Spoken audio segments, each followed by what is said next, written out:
Hi, it's Jeff Altman, the Big Game Hunter, and welcome to Career Coach Office Hours.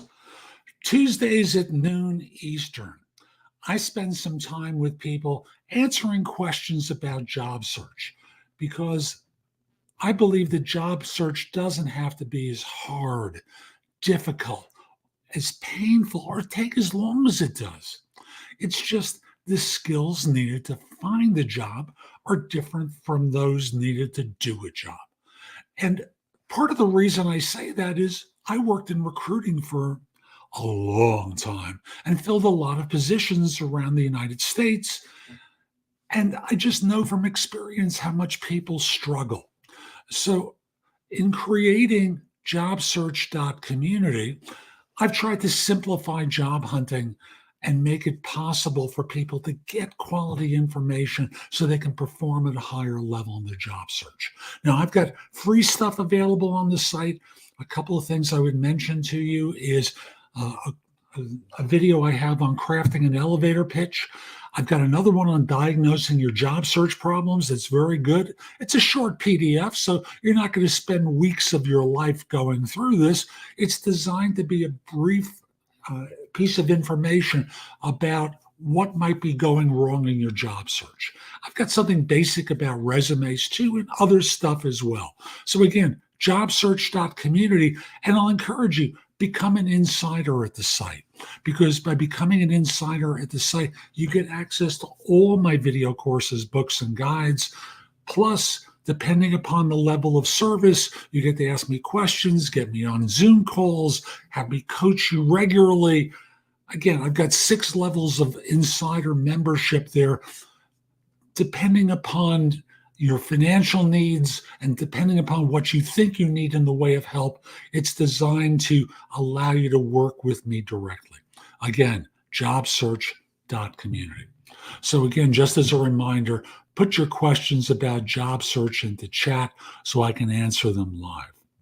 And as I'm recording this, this is the day after Memorial Day in the United States, a long weekend for people. And what I found in my experience doing search is that no one wanted to hear from you this morning.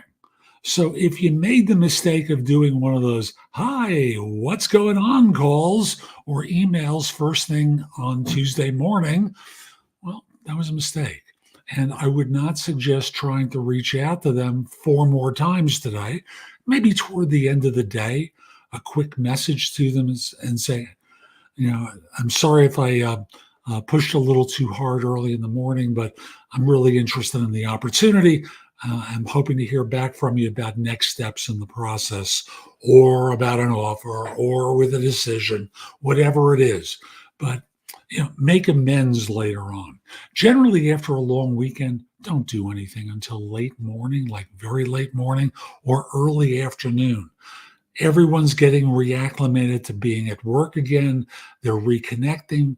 As you may remember from your experience, they're doing the, hey, what'd you do this weekend conversations, going through all their emails that are waiting for them for several days, that sort of stuff. So just put it aside. Don't really fixate on it, and just learn that little lesson for the future, because we're going to come up on 4th of July, and the same practice is going to apply then. So that's my little tip for today. I've received a bunch of questions from people, and I'll just say, if you've got one for me, put it into chat so I can answer it live, okay?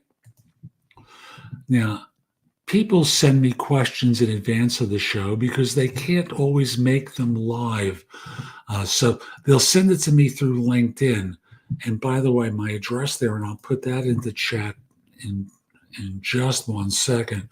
It's linkedin.com/IN/thebiggamehunter.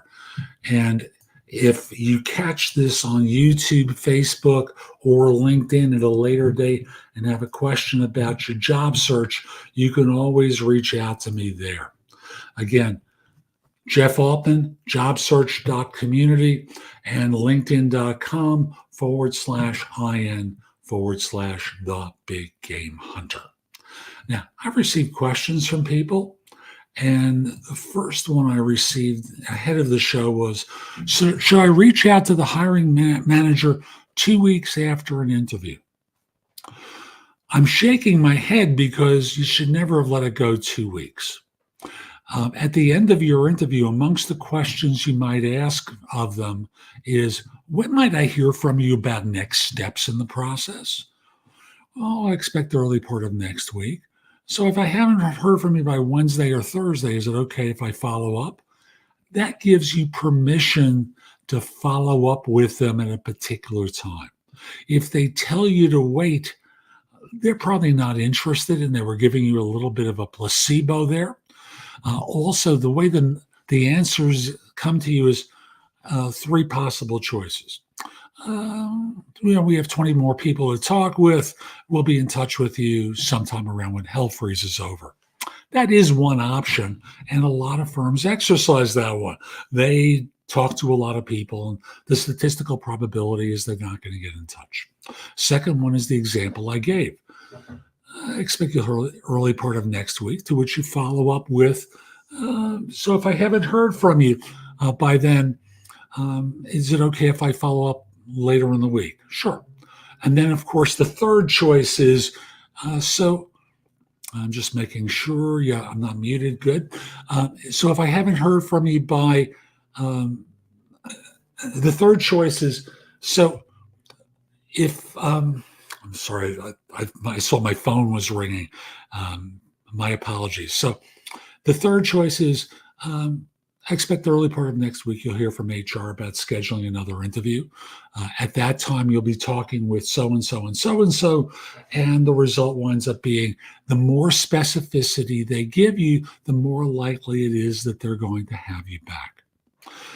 So with that, that gives you some guidance about what you should have done. Now, once you let it slide to 2 weeks, by all means, you follow up with them and simply say, I interviewed with you on such and such date. I'm interested in the role. I haven't heard back from you. When should I expect to hear from you about next steps in the process? And yes, by all means, follow up with them. Letting it drift into the abyss is the longer they don't think about you, the more likely it is that they're going to choose someone else to speak with rather than bring you back for other rounds. Okay? So that's where I am today with that one. Let's go on to the next question, which is, I need to provide work-based examples of my suitability for position I'm applying for. Does the example need to be of a single event in which I contributed or of my overall work experience? Again, that's something you should have asked them directly. So I would give them a couple of different samples of your work. And, when you do that, make sure there's nothing there that indicates that the work was proprietary or confidential.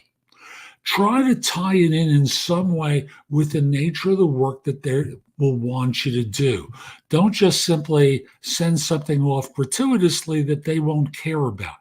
My philosophy is always where you can connect the dots between what you've done and what they want you to do, that's always best.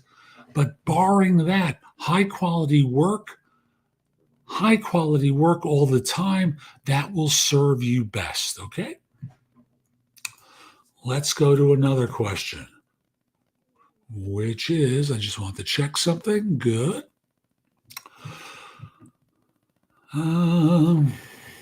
When applying for a job, do employers nowadays ask to see the potential employees, should have had an apostrophe S, transcripts?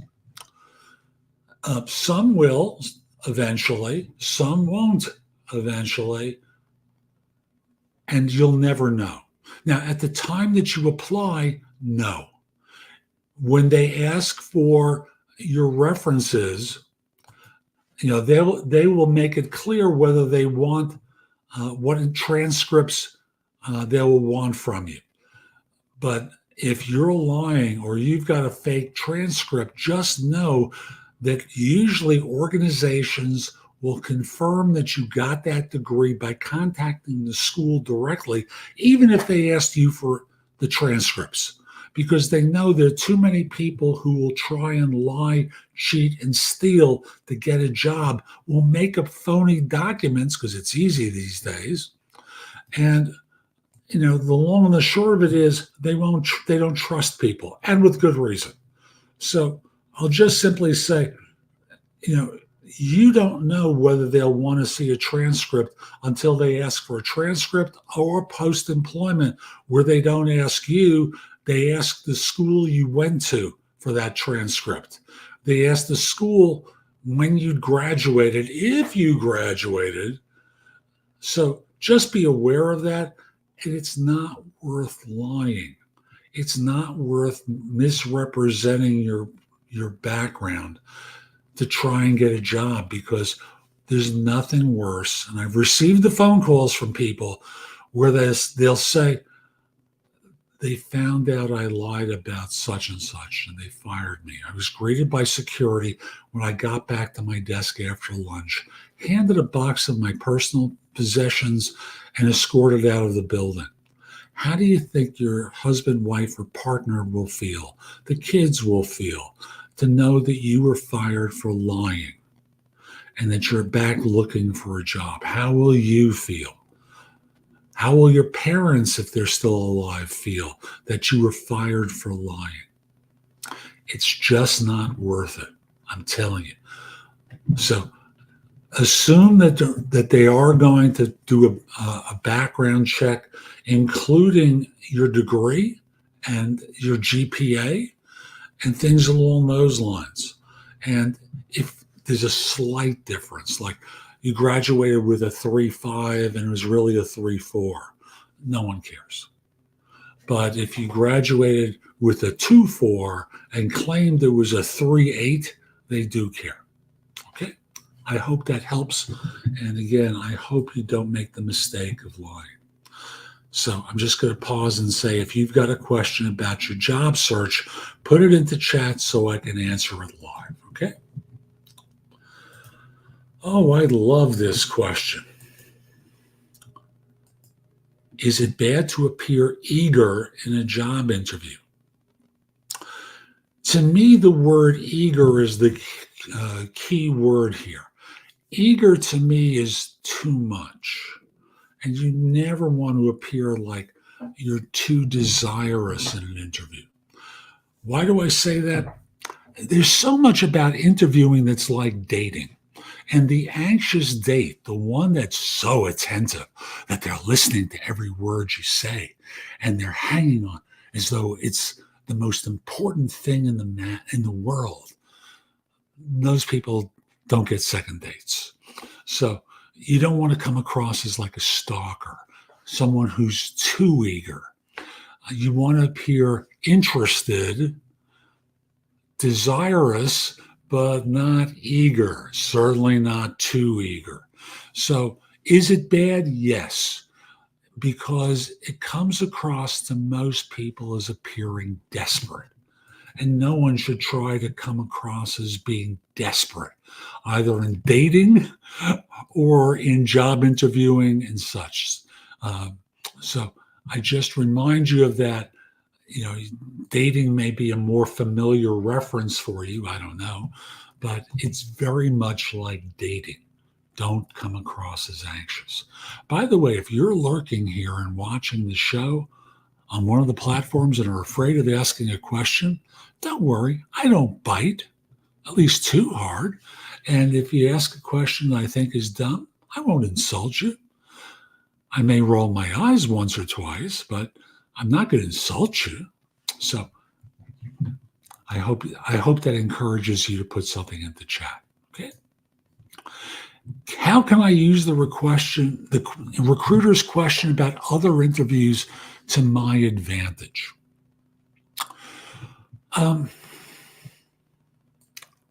To your advantage, that's a key part of the question. I think The only way to do that is, number one, not mention any specific companies at all. So the idea becomes this, hey, I've been talking to a few firms. I have seconds and thirds scheduled with different organizations, but we're not at the point where I think they're going to be making an offer. What firms are you talking with? I prefer not mentioning that at this time. I don't think it's particularly relevant, but I've been talking to a few firms and I have seconds and thirds scheduled with some of them. So, what company is this?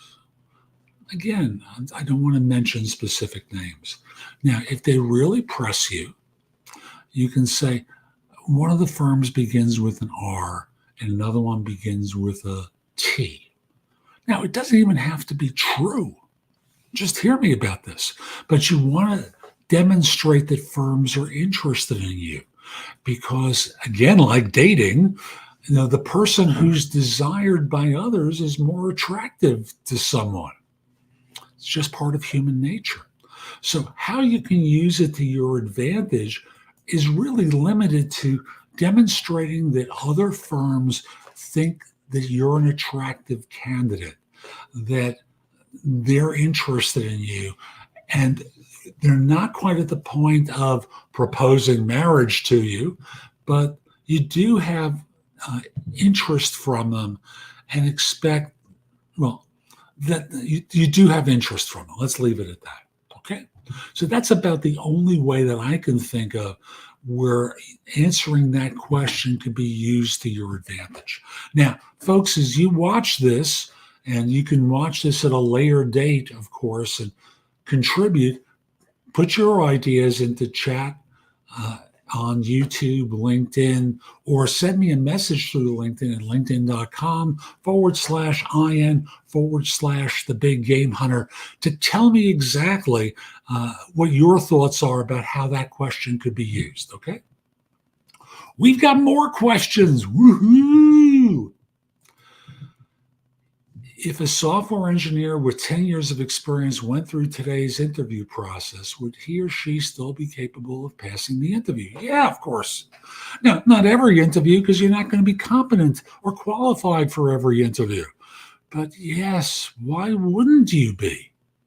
Seriously, why wouldn't you be capable of passing the interview? Now, obviously, you have to have the right skills for the job. But interviewing is another skill that most people are not particularly good at, even when they think they are. So learning how to interview extremely well is important. One of the courses I have, if you become an insider at jobsearch.community, is a course that I have on interviewing called the Ultimate Job Interview Framework. It's also available as a Kindle book and a paperback on Amazon. A PDF of the book is available if you become an insider at any tier at jobsearch.community.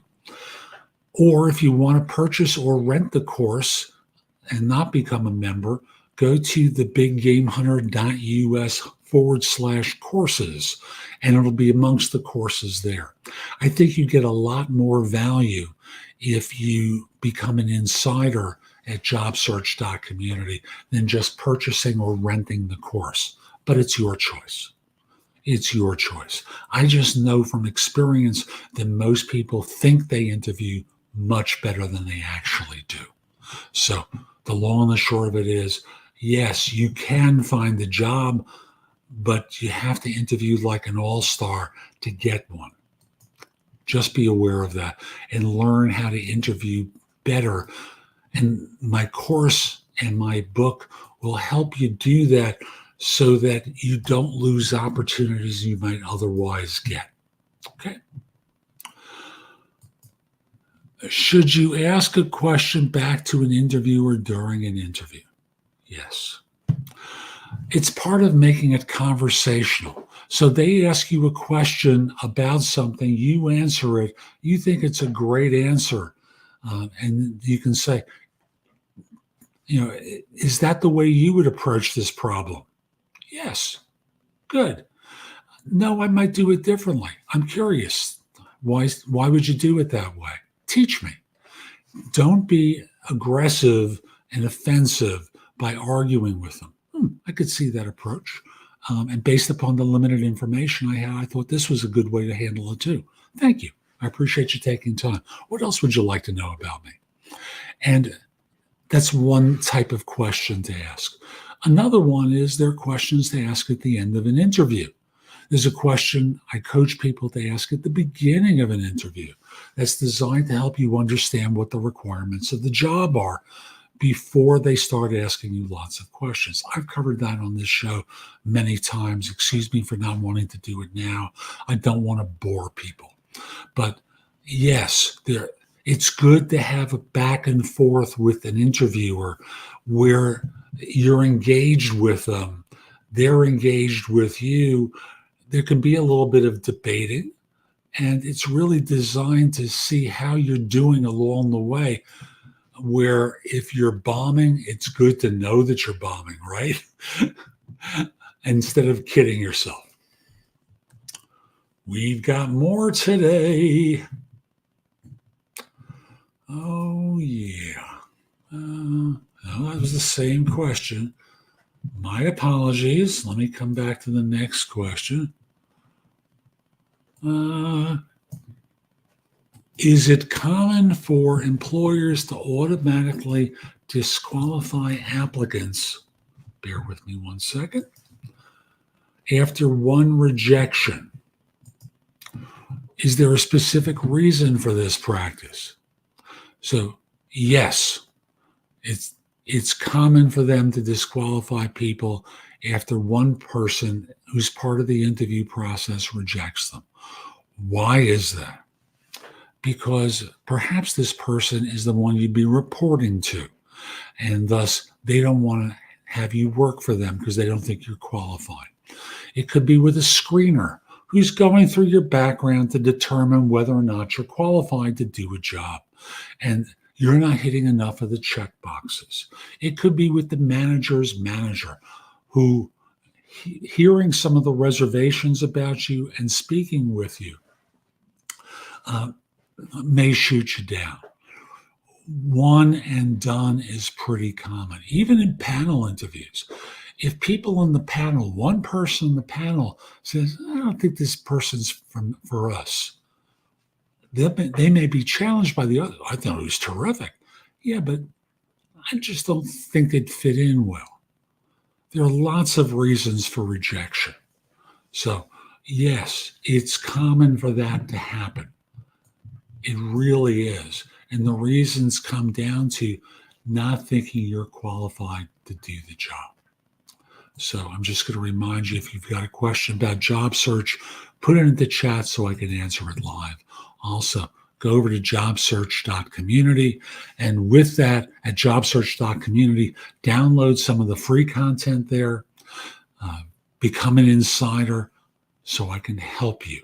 I can help you a lot with your job search. Now, I've got a couple of more questions. Bear with me for a second so I can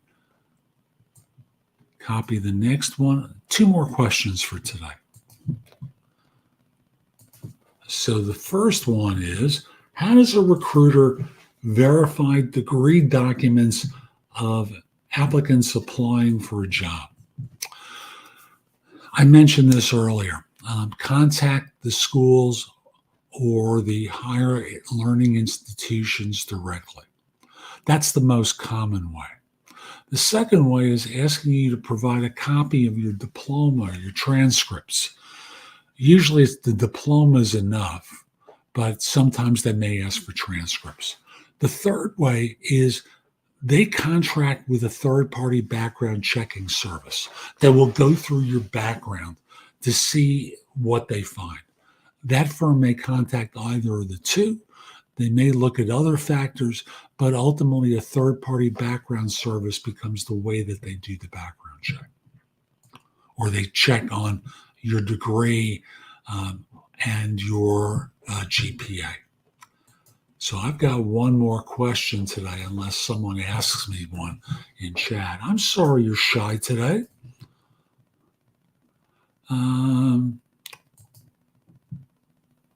What is the typical timeline for a company to hire a replacement after receiving 2 weeks' notice? Is this considered a normal or reasonable amount of time? You know, for certain types of jobs, they can find someone within a few days, and that would be normal. For other types of jobs involving particular skills or expertise, it can take significantly longer than a few days. It can take a few months. Is this typical? Yes. Yes. It depends on the interviewer and the nature of the questions or the skills that they need someone to have. So the long and the short of it is, it can take any amount of time, and it's not your concern anymore. If they say, "Oh, we can't take 2 weeks from you, we need at least 4." Well, my new employer is expecting me to be there in 2 weeks, and I'm going to respect those wishes. But we need you for 4, and I understand that, and my new employer needs me within 2. Just to be very calm about that, and say I can help with the interview process for however long I'm here. If you need some sort of assistance with transitioning the new person to joining, happy to help with that off hours. During hours, I'm working for my new employer. Who are you going to work for? I don't think that's particularly relevant, but I'm going to work for another organization, and I'd be willing to answer questions from this person off hours. So if you need that, message me. We'll set up time for me to talk with this person to assist you. That's all you do. Okay?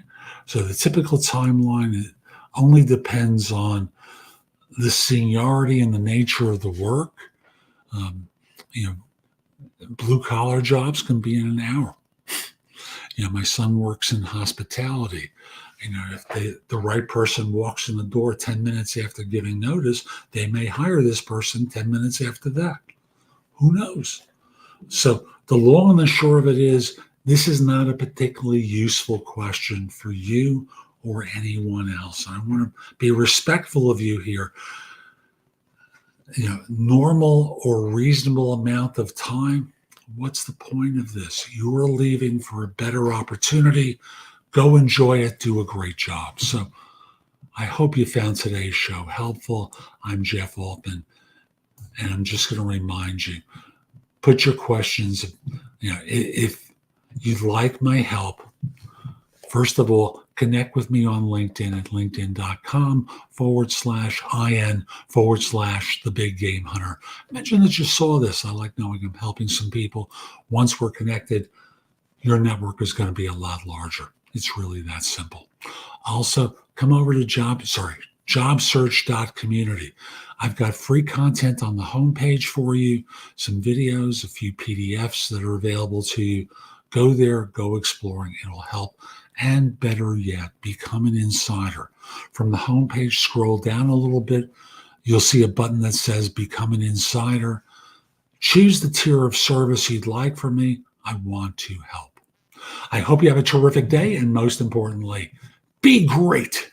Take care.